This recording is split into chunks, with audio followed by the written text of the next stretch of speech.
देश की अर्थव्यवस्था गर्त में है, ये तो जग जाहिर है। हाल ही में आए जीडीपी के आंकड़ों के बाद सरकार विपक्ष के निशाने पर है। विपक्ष लगातार सरकार को घेर रहा है। अब इसमें भारत सरकार के पूर्व वित्त मंत्री और बीजेपी के ही नेता की एंट्री हो गई है, जिन्होंने गिरती अर्थव्यवस्था को लेकर अपनी ही सरकार पर निशाना साधा है। बीते दिनों जीडीपी के जो आंकड़े आए हैं वो वाकई चौंकाने वाले हैं। इसी पर विपक्ष लगातार सरकार को घेर रहा है, खासकर वित्त मंत्री के उस बयान पर जिसमें वित्त मंत्री निर्मला सीतारमण ने कहा था कि अर्थव्यवस्था का गिरना एक्ट ऑफ गॉड है।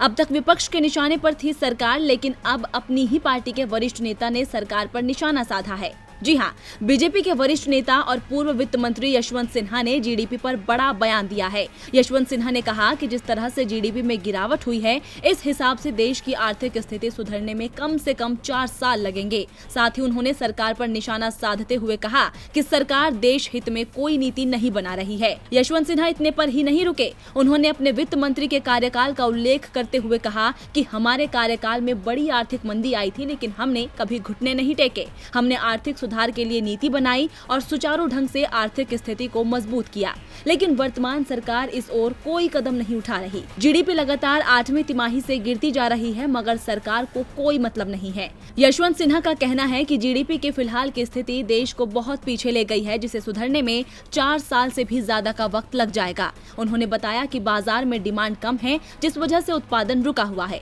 बाजार की आर्थिक स्थिति खराब है, जबकि बाजार में डिमांड प्रोसेस बढ़ाने की आवश्यकता है ताकि देश का आर्थिक पहिया रुके नहीं।